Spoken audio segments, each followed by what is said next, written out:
Today I'll be going over a video that I posted recently, which is my skateboarding training video, and I'll be going kind of behind the scenes of what it took to film it, kind of the challenges that I had to do with every single scene, and how I lit up and filmed the video, which everything was filmed on the Sony ZV-E10. If anyone is curious on what kind of camera I've been using, that is what I've been using, and I'm filming on the Sony ZV-E10 right now. So if you guys want to see this whole video, you guys have the links in the description below. Let's just get into the video and tell you guys exactly what I had to go through to get that video done. First scene that I had to do, which was pretty much I had to visualize what I wanted to be, what really inspired me, which was Cobra Kai, of course. And the first scene when I look at Cobra Kai is Miguel pretty much training, waking up, doing his push-ups and starting to train with his sensei to make him stronger. So I kind of wanted to do the same thing but with skateboarding. So in the first scene that I filmed, I pretty much wanted to establish the scene, which is me at night, getting focused, getting serious about skateboarding and making myself train to become better. So the first scene, or the first clip that I have, is pretty much establishing shot, which means that I'm trying to show the location. What I really like about this scene is in the industrial area, because you can see in the background you have pretty much vans and shops in the back. It's pretty much secluded, you're by yourself, there's nobody there, but there were some skateboarders there, which I had to wait for them to leave so I could get rid of all the noise in the back of them skateboarding. So once they left, I started to film, and this was from a far distance. Again, I was using a 28 to 70 millimeter lens, and then with the Sony ZV-E10 I just kept that distance. I did not use any sound from any of the footage. That's pretty much my first shot. See another clip of me going towards the camera. Pretty much I had to cut that clip because I actually looked down, and when you look down, you don't have that same focus with the audience as you normally would, as if you're actually looking at the camera or looking at a distance, because it shows that you're focused. You're making sure that you're having eye contact straight forward. You're not looking sideways, no nothing. You could hear that it goes from the noise from the highway, because there is a highway right there. It goes from the noise from the highway all the way down, showing that you're getting focused for the mind. That's my thought process behind editing it. And once you start getting focused and start walking closer and closer towards the skateboard, it makes sure that the audience knows that the main character is getting more focused and focused by lowering the background noise from the highway and making sure that he has a peace of mind. Pretty much the first clip that I pretty much used an establishing shot to show where the character is and pretty much what he's doing, which is walking. And then the second shot is to show how focused, or the motion that he has on his face, which is of course me, so staying focused. So in this shot, I'm pretty much fixing up my shoe. This was just a filler clip to kind of show that I'm getting ready. I actually had to extend this clip because originally I did not want to put the second shoe getting ready, but I had to get it working right with the music, because of course I'm using the song Slither from Cobra Kai. Pretty much in the third clip, there's also me picking up the skateboard and walking up to it. And when I pick up that skateboard with the hand, then the music completely changes and goes more intense. And I wanted that beat to be on the top of when I actually pick up the skateboard. Pretty much with the song, I wanted to hit the beat with the skateboard to give that moment that I'm ready to go, I'm prepared, let's start training. So that's pretty much my idea. After that, once I walk off the scene, you pretty much see that I have a new scene, which is the second scene that I had to shoot, which was me. It was a huge pain because I had to go in my car, I had to drive back and forth looking for cones, find a dead-end street, and in that dead-end street there's the train that passes over. So every time when the train would pass, I would have to wait, and then I would have to shoot again for the same clip. I pretty much wanted to make sure that if I do these cones, because I do 1, 2, 3, 4 cones at one time, make sure I ollie them on the first try, because I don't want to move those cones back and forth because it's going to completely ruin the shot. I had to do the shot twice, one with the darker mood and one with a lighter mood. So obviously I went the lighter version because it looks so much better with color. I put an ND filter, and then I took off the ND filter to make it a different version. I had to do a couple of filler shots, so I did film the cones, I filmed myself, I kind of did that acting where I would look at the cones being kind of like, man, this is really pretty tall, but let's see if I could actually get it. And obviously I got it first try, but I had to like fake act it to make sure that I'm able to ollie over the cone. For the audio, what I did was I cut the clip of me jumping down so you could hear like the thunk, which is me just jumping onto the ground. And I made sure that the camera would be able to get it because I wasn't using a lavalier mic, I was just using a shotgun mic. I pretty much was using a cheap Nikon microphone, shotgun mic. So I wanted to make sure that the camera catches the thunk when I jump down onto the ground, and you could hear it. Because without that sound, you really don't have like a sound effect, or it makes the clip very, very plain and boring. So I wanted to make sure that I get that clip or I get the audio very properly. Obviously, I do this first try, then I go back and forth, and I look at the scene, I fake look at it like, oh, this guy's gotta get it, or whatever. So it's a challenge that I have to face. With the song, it worked perfectly when I put the second cone. Then the second cone is where the song changes one more time, where you get that extra beat. I definitely was very surprised on how well this song worked with the actual skateboarding training. But then we go back to the actual skateboarding. Obviously, the 4 cone was the challenge because most people can't do it or beginners can't do it. That is pretty much the ender. And then making sure that once I do skate a little bit more at night, which was the courts. So we go back to the first scene. And in the first scene, I do the front shove, the switch front 180. And pretty much that was like all first try. But the problem at night with the Sony ZV-10 is the fact that it's very hard to shoot, because when you shoot on the Sony ZV-10, it's very difficult to focus because it's so dark and it can't focus on a subject. So I did 2-3 times, but the camera wasn't in focus. So when it wasn't in focus, pretty much I had to do it all over again until I did get in focus. I had to change it from continuous focus to manual focus and all that. So it was very, very difficult, but in the end, I did get the clip. So I also did the kickflip. The kickflip was pretty easy because with the kickflip, it was pretty much first try, but again, it was with the focus I had issues with, because with the Sony ZV-10, it's very hard to focus at night because you don't really have a difference in color. So I really had to go with a higher ISO, then turn it back down and all that different stuff that I had to do to get that camera back to focus on me. But the kickflip was pretty much easy. I was using 24 frames, so it doesn't look as cool as it was 60 frames, but maybe later on I might want to change that. But right now, the kickflip, it was pretty cool. I really liked how it came out because it does have that level pop, and it also makes sure that I have the nice flick.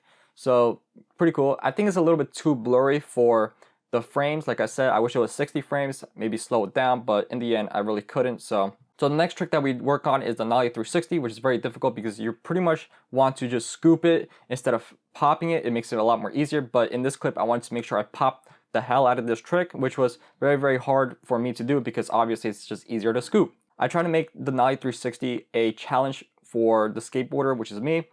Obviously, the 4 cone is also a challenge, but I also want to make the 360 more also a challenge because I don't know which one would work better, but eventually I use both of them because it looks so much cooler with both tricks in the scene.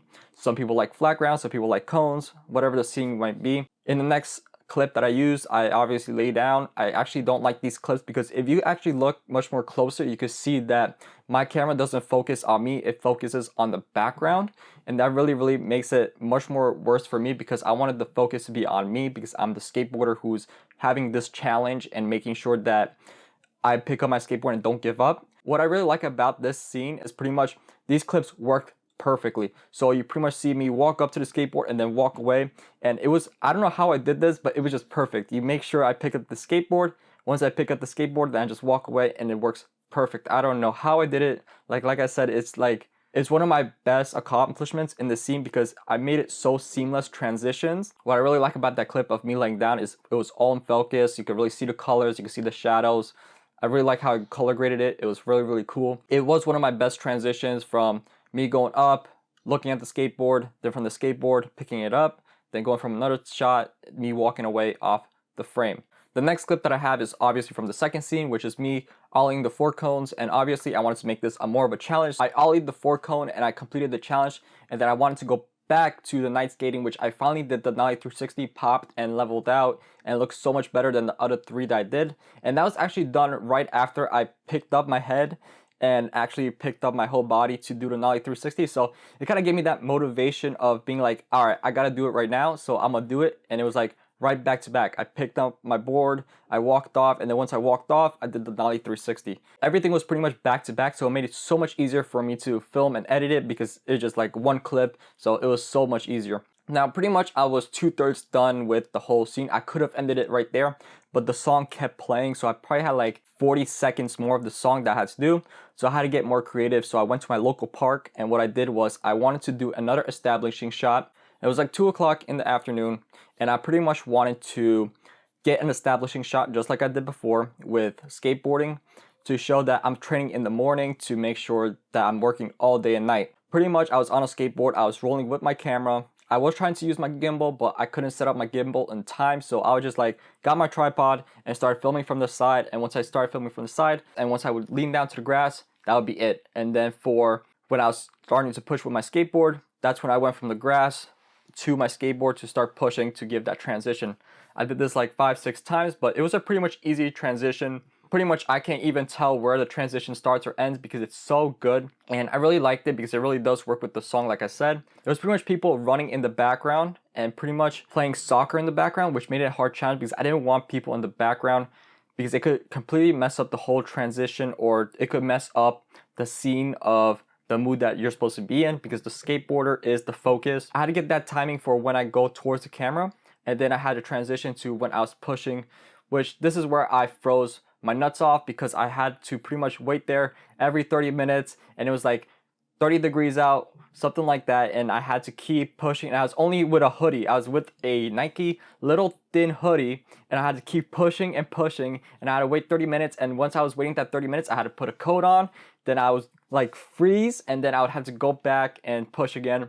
And then I was done with it. I was like already tired. I gave up. I said, let me just get these 3 shots, and it actually worked out. I did not have to wait any longer because the sun already came down at a point where you're able to see my shadow, but you're not so dark enough that not see anything. You're able to actually see the person still moving or the shadow still moving.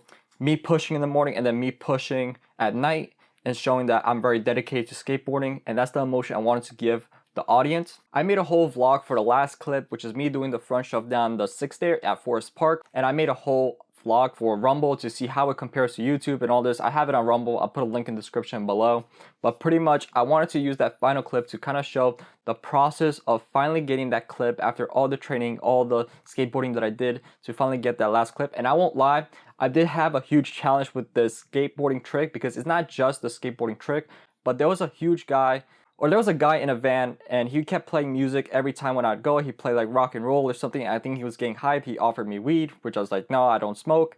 But pretty much I was like, okay, I want to get this clip, but I don't want his audio or his music in the background, because if you actually listen to the audio, you could literally hear his music blasting out of his van.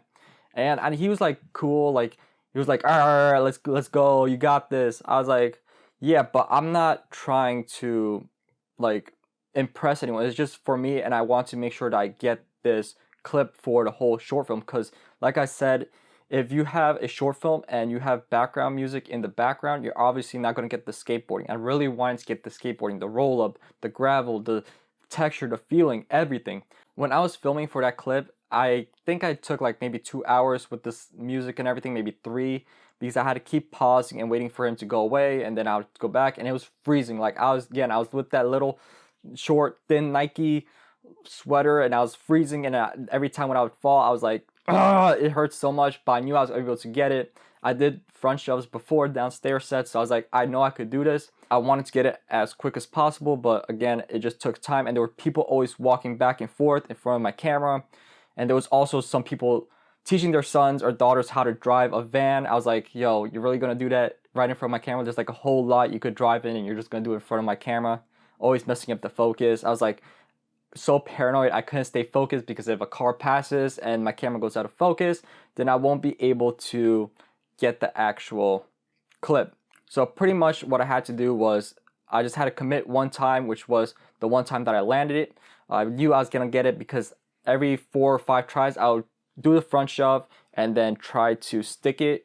And the trick was just make sure your foot is a little bit higher and you pop straight down. It's concrete, so it has a little bit of a different texture than what I'm used to, which would be marble, which marble, when you do a front shove, it's much more easier to pop and scoop. Did a front shove down the stair set, and pretty much that was it. I did the clip. I was so relieved. Like you could actually see me like going up. Like I was so done. Like my legs were burning. I was like, yo, I gotta get this like right now. I have to commit. And I kept committing, and I finally got it. So I was pretty happy. Not even just for the short film, but just because I got that trick as well, which was so awesome. Like, I don't know how I did it. I just knew I had to get it. It was the only 6 there that I could think of where it's like really peaceful. I did shoot that on the 28 to 70 millimeter Sony lens, which a 3.5 aperture or something like that. Anyways, I used the 70 millimeter because it just worked perfect for the clip. I just wanted the distance. I wanted to make sure that the stair set looked a lot bigger, get me in frame, so looks so much better. But that's pretty much it. I'm really happy how this whole short film came out. I really like the fact that it has a lot of emotion to it, showing that the results of training and This is just my opinion. I don't know what you guys think about it. If you guys have any comments or concerns about the short film, then please comment below. I really want to push it out. It does have copyright on it, obviously, because I don't have the rights to this song. But I do want the fact that Cobra Kai did inspire me to make this short film. I will not deny that. Like, I'm really honest. Like, I just saw Miguel's montage training and I just was like, yo, this song would work perfect with skateboarding. So pretty much I'm really excited for the short film. I hope you guys are excited for it too. If you guys want to see more from my YouTube channel, please subscribe to the channel. Also comment below what you guys think, and also like the video for the skateboarding training, because that's really going to help me push out my content. If you guys do that, I will really appreciate it. I do look at everyone that is commenting and also liking the video, because I have the YouTube studio. It's pretty awesome that I'm able to enjoy you guys and see that you guys are actually helping support the channel. So thank you guys so much. I'll see you guys for the next video. Peace out, y'all.